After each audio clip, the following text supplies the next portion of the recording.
ఉందండి. రండి మాట్లాడదాం. యాకోబు రాసిన పత్రిక 2వ అధ్యాయము 5వ వచనం.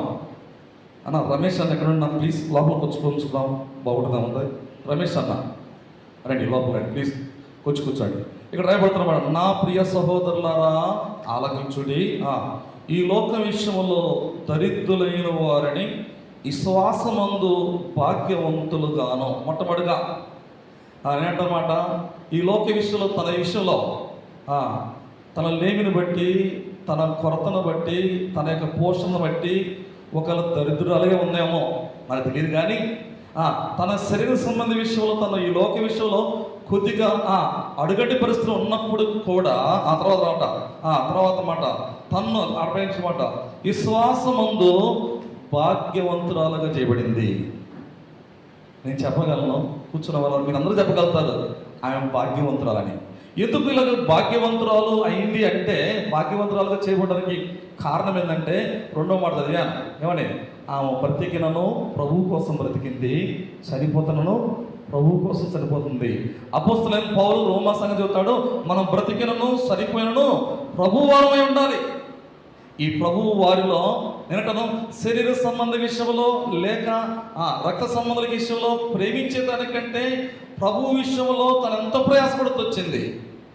దైవ సేవకులు ఏడుస్తూ ఎలిసబ్బెత్ నుంచి బయటకు వచ్చిన తర్వాత మేమున్నామన్నా మీకెందుకు, మేమున్నామని ప్రార్థన చేసే యోధులు ఇందాక ఇజ్రాయేల్ తిరిగి క్యూటీ చెబుతూ వచ్చింది, వాళ్ళ మూల స్తంభాలని. నిజమే, ఇలాగ నిలబడడానికి కారణము దైవిక సేవ పరిచర్య పొడిగించబడే కారణము, ఈ మందిరం నిలబడడానికి కారణము వారి ప్రార్థనా జీవితమే. ప్రభువు కోసము ఎందుకంటే శరీర సంబంధ విషయాల్లో దాన్ని ప్రేమిస్తున్నారు. దానికంటే ముఖ్యంగా ప్రభువు కొరకు పరిచయం చేసే విషయంలో వారు వంతు వారు భుజాలు వడ్డించి, భుజాలు అందించి ఈ సేవను తిమోథకులు మీకు అనగా కృపం వంటి వారు చేస్తున్న పరిచర్యకు సపోర్టుగా ఉంచారు. అందుకని వారికి మందిరంలో భాగ్యం దొరికింది. జకర్యా పుస్తకంలో ఒక మాట రాయబడిందండి, చదవండి. జకర్యా పుస్తకము 3వ అధ్యాయం. జకర్యా పుస్తకం 3వ అధ్యాయంలో ఒక మాట రాయబడుతూ ఉంది. ఆ మాట చదవండి. 3వ అధ్యాయము 7వ వచనం. సైన్యములకు అధిపతియగు యెహోవా సెలవిస్తున్నాడు, నా మార్గంలో నడుచొచ్చు నేను నీకు అప్పగించిన దానిని భద్రముగా గైకొన్నలా నీవు నా మందిరం మీద అధికారమై నా ఆవరణములు కాపాడబడవదు, మరియు ఇక్కడ నిలుచుబడు వారికి కలిగినట్టుగా నా సన్నిధిలో నిలుచు భాగ్యము నీకు ఇస్తాను. ఇక్కడ నిలువబడు వారికి కలిగినట్లుగా, ఇక్కడ సేవ చేయడంలో నిలబడ్డారు అంకుల వాళ్ళు, వారికి కలిగిన భాగ్యం ఎవరైతే అప్పచెప్పిన దాన్ని కాపాడుకోగలిగారో, ఎవరైతే అప్పచెప్పిన దాన్ని వారు మనస్ఫూర్తిగా చేస్తూ వచ్చారో అలాంటి వారితో పాటు ఈ భాగ్యం ఇస్తా అన్నాడు. నేనంటాను, సుజాతకు ఈ ధన్యత దొరికింది. దేవుని మందిరంలో నివసించే ధన్యత, దేవుని మందిరంలో ఏంటంట తను తాను అప్పచెప్పుకునే ధన్యత దేవుడు ఇచ్చాడు. ఈ భాగ్యం ఆమెకు అనుగ్రహిస్తూ వచ్చాడు. చేరు వచ్చిన వాళ్ళారా, బంధుమిత్రులారా, రక్త సంబంధికులారా, కుమారుడైన రమేష్ అన్నతో చెబుతున్న మాట ఏంటంటే, ఈ స్థానాన్ని నువ్వు పూర్తి చేయడానికి తీర్మానం చేసుకో. ఇది ఏంటంటే ఖాళీ అయింది ఈ స్థలం.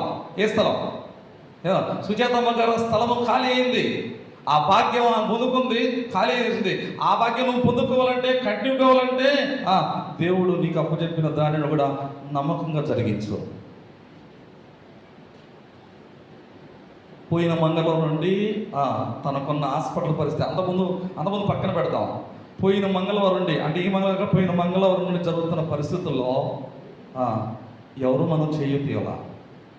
నిజమే కదండి. ఎవరైనా ఇచ్చామా చేయుత? ఆ హాస్పిటల్లో చేయూత ఇచ్చామా? ఎవరు పోయి చూసి వచ్చామా? లేదు. అయితే ఈ సన్నిధిలో నిలిచింది బట్టి బెరాకులో విశ్వాసులు, బెరాకున్న దైవజనులు ఎంత సహకరించారో. ఇందాక మేము రాత్రి 11:30కి వచ్చాను. నేను 11:30కి వచ్చిన తర్వాత కూర్చొని అందరం మాట్లాడుతూ ఉన్నాం. రమేష్ అన్న పిలిచి అడిగా, ఏంటన్నా ఎలా జరిగింది ఇట్లా మాట్లాడుతున్న తర్వాత, అరవింద్ అన్న మాట చెప్తున్నా, ఆమె పక్కన పెట్టు, నేను రమేష్ కొరకు ఏడుస్తున్నాను అన్నాడు. ఒక దైవజనుడు ఎవరి కోసం ఏడుస్తున్నాడ? రమేష్ కొరకు ఏడుస్తున్నా అన్నాడు. నిజమే, ఇది నాన్న రమేష్ అన్న గురించి తెలియపరిచే మాట ఏంటంటే ఆ ఖాళీని పూర్తి చేయాలని ప్రభుపేట బతిమలాడుతున్నాం. ప్రభుపేట మిమ్మల్ని యాచిస్తున్నాం. దీన్ని నువ్వు పూర్తి చేసుకెళ్తే నీ జీవితం ఎంతో గమ్యంగా ఉంటుంది, నీ జీవితం ఎంతో ఆశ్రయించబడుతుంది. అయితే సుజాతకు ఆ బాధ్యత ఇచ్చాడు. నేను 3 మాటలు చెప్పించేసి ముగిచేస్తాను. ఇక్కడ నేను ఎందుకు చెప్తున్నా ఈ మాట, ఎందుకు ఇలాంటి భాగ్యం దొరికిందంటే ఆమె ప్రభువు కొరకు తను పాటుపడుతూ వచ్చింది. అపోస్తుల కార్యం 9వ అధ్యాయంలో ఒక స్త్రీ కనబడుతుంది. యొప్పేలో తబిత అని ఒక స్త్రీ ఉంది. తబిత అనే స్త్రీ ఉంది. ఆమె గురించి రాయబడుతున్న మాటను చూద్దారండి. అపోస్తుల కార్యం 9వ అధ్యాయంలో రాయబడుతున్న మాట చూదరండి. 36వ వచనం చూద్దాం. 9:36. మరియు యొప్పేలో తబిత ఒక శిష్యురాలు ఉండెను. ఆమెకు భాషాంతరంలో దోర్కా అని పేరు. ఆమె సత్క్రియలను ధర్మకార్యములను బహుగా చేసి ఉండెను. ఆ దినములందు కాయలపడి చనిపోగా వారు శవమును కడిగి మేడగదిలో పరుండబెట్టిరి. చాలు. దీని సందర్భం ఏంటంటే, నాకు ఇచ్చిన సందర్భం ఏంటంటే, యొప్పేలో తబిత అని శిష్యురాలు ఉంది. నేనంటాను బెరకలో అనంట సుజాతక్క అనే శిష్యురాలుగా ఉంది. ఈ బెరాకాల్లో తనకిచ్చిన తలంతులు, తనకిచ్చిన ఆధిక్యతలు, తనకిచ్చిన వరం అదంట ఇందాక చెబుతూ వచ్చారు. ఆమె నిద్రపోయినా కూడా వాక్యంలో నిద్రపోయిన తర్వాత ఆరాధించే విషయంలో 2వ 1వ అవుతావా? మేలుకున్న వారు ముందుకు ఎవరు ఆరాధించలేదు, కానీ మొట్టమొదటిగా ఆరాధించేది అంటే సుజాత కావచ్చు. లేకపోతే ఒకవేళ 2వ వ్యక్తి కానీ 3వ వ్యక్తి కానీ ఆరాధిస్తావా ప్రతి ఆదివారం? శిష్యురాలుగా ఉంది. అంత మాత్రమే కాదు, ఆమె సత్క్రియలను ధర్మకార్యములు బహుగా చేసుకొచ్చింది.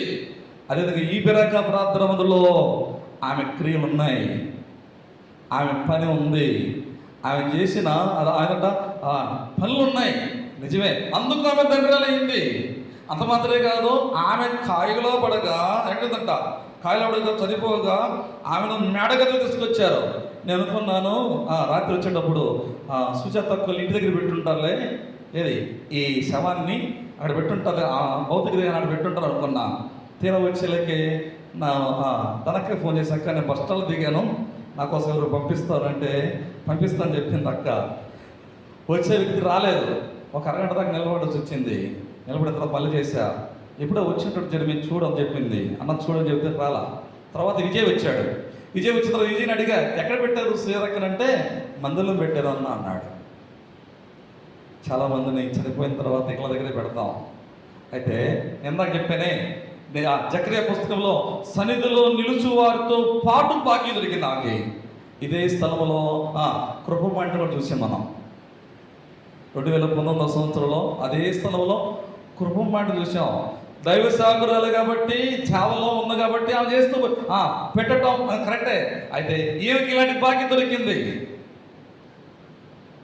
ఎందుకు చెబుతున్న ఈ మాట అంటే, ఆమె చేసిన సత్క్రియ, ఆమె చేసిన ధర్మకార్యాలు ఉన్నాయి.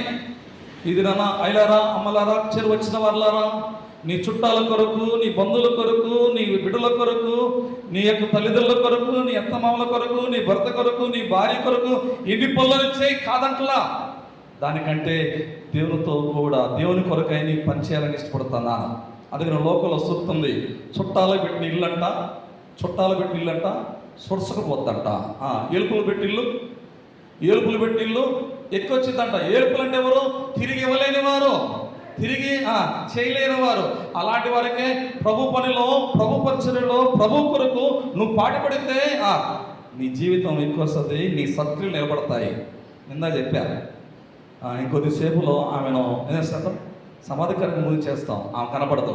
అయితే రాత్రి నేను గుర్తు చేశాను నాకు, ఒకవేళ ఆమె కోసం ఫ్లెక్సీ చేసే పనితే అలియాసు పచ్చడి నూరు ఏమని చెప్పండి అని పెట్టబెట్టినా. అలియాసు పచ్చడి నూరు సుజాత అని పెట్టమని చెప్పా. నిజమే, ఆమె క్రియలు ఉన్నాయి. ఆయన చేసిన పనులు ఉన్నాయి. అలాగే మనమందరం కూడా చనిపోతాం. నువ్వు నమ్మినా నమ్మకపోయినా, ఇష్టమైనా ఇష్టం లేకపోయినా చనిపోతాం. మనం చనిపోయినా కూడా మన క్రియలు మనతో మాట్లాడాలి, ఉన్నవారితో మాట్లాడాలి. మనం చేసిన పనులు ఇతరులను సంధింపజేయాలి. మనం ఉన్న ఉనికిని ఇతరులకు తీసుకురావాలి. ఇప్పుడు రమేష్ అనే విషయంలో కూడా దేవుడు అలాంటి కార్యక్రమాలు చేసి తల్లి విడిచిపోయిన పరిచర్య, తల్లి ఉన్న స్థానాన్ని తను ఆక్రమించుకొని ఈ మందిరానికి తాను పాటుపడేవాడు ఉండాలని ప్రభువు ఎవడు బతిమలాడుతూ ఉన్నాను. ఎప్పేలో తబిత ఒక శిశురాలు నేను, ఆ శిశురాలు ఆయన ధర్మ కార్యములను సత్క్రియలను చేయుచు ఉన్నది. బెరాకాలో అలాంటి సత్క్రియలు, బెరాకాలో ధర్మ కార్యాలు సుజాతకు చేస్తూ వచ్చింది. అందుకు ఆమె భాగ్యురాలైంది. ఈ బాధ్యత ప్రభు ఆమెకి ఇచ్చాడు. రెండో మాట చదరండి. కొరింథీయులకు రాసిన రెండో పత్రిక, కొరింథీయులకు రాసిన రెండో పత్రిక 5వ అధ్యాయము. కొరింథీయులకు రాసిన రెండో పత్రిక 5వ అధ్యాయంలో ఒక మాట రాయబడతా ఉంది. ఆ మాట చదరండి. 2వ అధ్యాయము 5వ అధ్యాయము 8వ వచనం లేక 7వ చదువుదాం.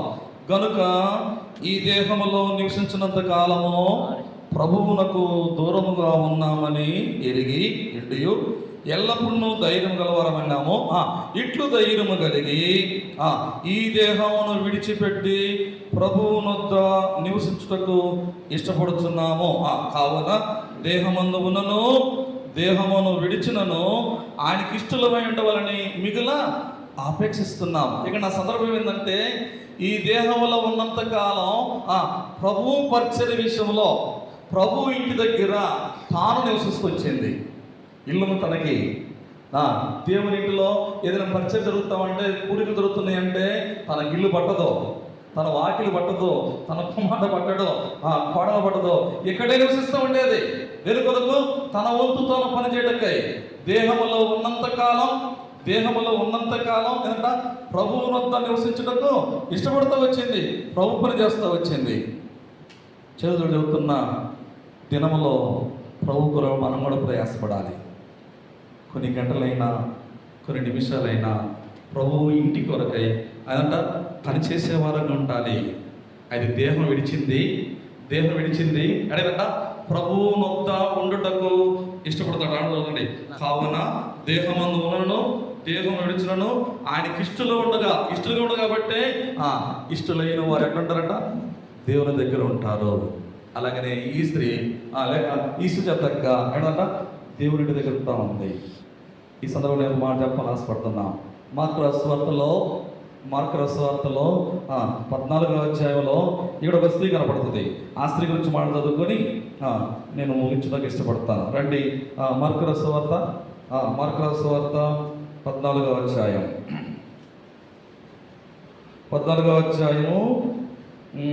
6వ వచనం. అందుకు యేసును ఆమె జోలికి పోబడి, ఈమెను ఎందుకు తొందర పెడుతున్నాను?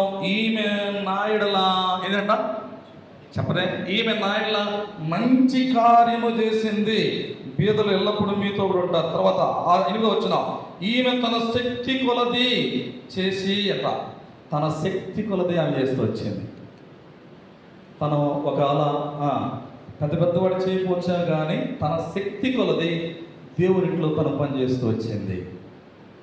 వచ్చిన వాళ్ళరా, ఈ సందర్భంలో మీతో మాట్లాడే మాట ఏంటంటే, తనైతే ప్రభు కోసం జీవిస్తూ వచ్చిందో, ప్రభుకి ఇష్టాలు కొంటూ వచ్చిందో, ధర్మకార్య సత్కారాలు చేస్తూ వచ్చిందో, అలాగనే మీ శక్తి కొలది మీకు అప్పచెప్పిన దాంట్లో, మీ ఆరోగ్యంలో, మీ యొక్క జీవితయాత్రలో, మీకు వచ్చే భాగంలో, మీకు వచ్చే దాంట్లో దేవుని పని కొరకు మీ శక్తి కొలది దేవుని పని చేయండి.